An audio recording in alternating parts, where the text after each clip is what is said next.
Hello student, मेरा नाम सौरभ गोस्वामी है।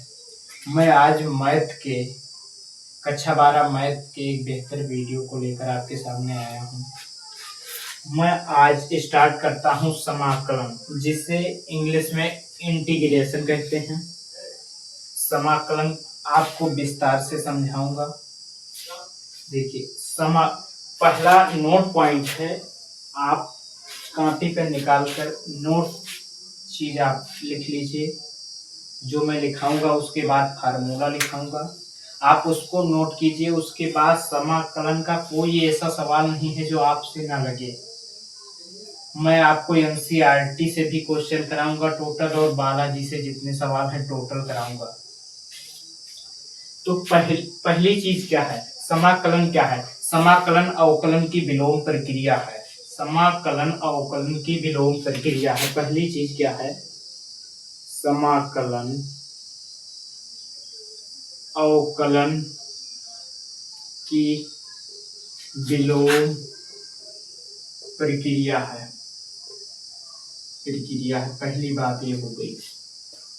जैसे आप 11th में पढ़े होंगे अवकलन जैसे माना जाता था, कोई y बराबर जैसे कोई फलन है, हम नाम दे दिए sin x।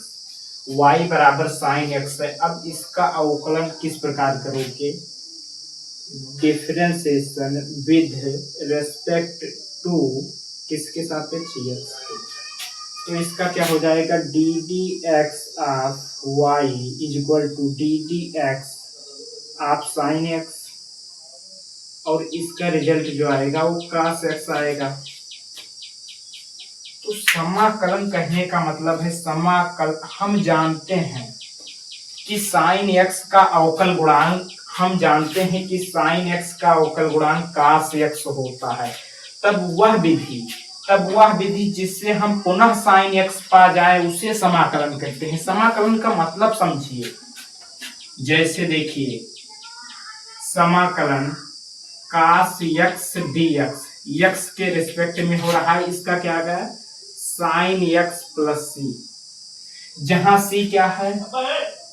जहां c समाकलन नियतांक है या अचर है। समाकलन अचर है या नियतांक है। तो देखिए, समाकलन क्या है? हम जानते हैं कि साइन x का अवकल गुणांक cos x होता है। तब वह विधि जिससे हम पुनः अपना फलन प्राप्त कर जाएं समाकलन कहलाता है। समाकलन का मतलब आपको बेहतर समझ में आया होगा। वह विधि जिससे हम पुनः अपना फलन पा जाए उसे समाकलन कहते हैं। इसी चीज को हम पहले लाइन में लिखे हैं कि समाकलन अवकलन की विलोम प्रक्रिया है। देखो, इस साइन x का अवकलन किया गया तब cos x मिला, और जब cos x का समाकलन किया गया तो हमें sin x फलन मिल गया। तो कहने का मतलब है समाकलन अवकलन की विलोम प्रक्रिया है। अब हम आपको समाकलन के कुछ प्रमुख सूत्र बता रहे हैं, उसको आप नोट कर लीजिए। उसके बाद एक एक प्रश्न को लगाते हुए आगे बढ़ेंगे।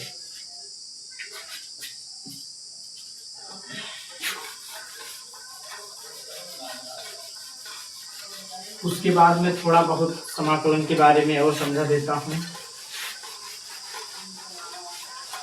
जैसे देखिए, जैसे साइन x का समाकलन है, साइन x dx, और ये समाकलन का चिन्ह है। ये समाकलन इसको बोलते हैं, इसको समाकलन बोलते हैं, इसको समाकलन कहते हैं।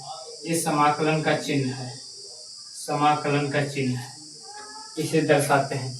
देखिए, साइन x, इसका क्या हो जाएगा? समाकलन minus cos x plus c। तो इसे जो कहते हैं इसे समाकल्य कहते हैं। समाकल्य, ये जो फलन है जिसका समाकलन करना होता है उसे समाकल्य कहते हैं। उसके बाद में जो ये हमको मिला है हल करने पे, उसे समाकल कहते हैं, इसे समाकल कहते हैं। नोट कर लीजिए, ये मुख्य बात है, कई आदमी इसमें फंसे रहते हैं। समाकल,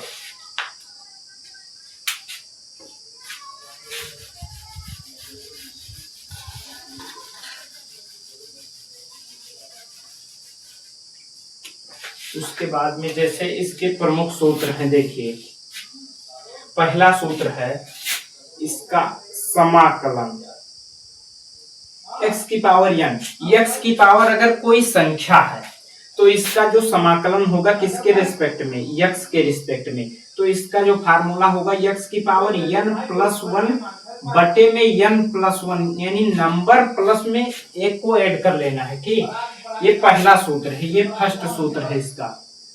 उसके बाद में अब आ जाइए, जैसे मान लीजिए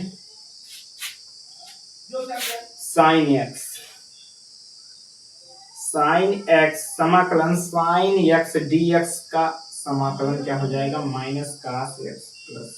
ये सूत्र है, इसे आप जब तक ध्यान में नहीं रखोगे तब तक आप भूल जाओगे।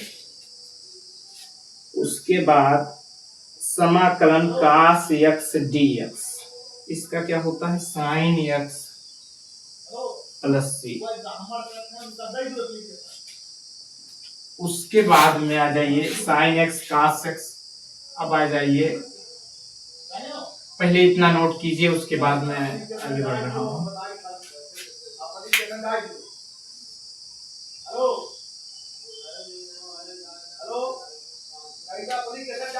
अब देखिए, एक ये है e की पावर x dx, इसका समाकलन e की power x plus c। e की पावर x का अवकलन भी वही होता है, e की पावर x का समाकलन भी वही होता है। जैसे अगर यहाँ अवकलन की बात आ गई D D X of e की पावर x, तो इसका अवकलन भी वही होगा और समाकलन भी वही होगा।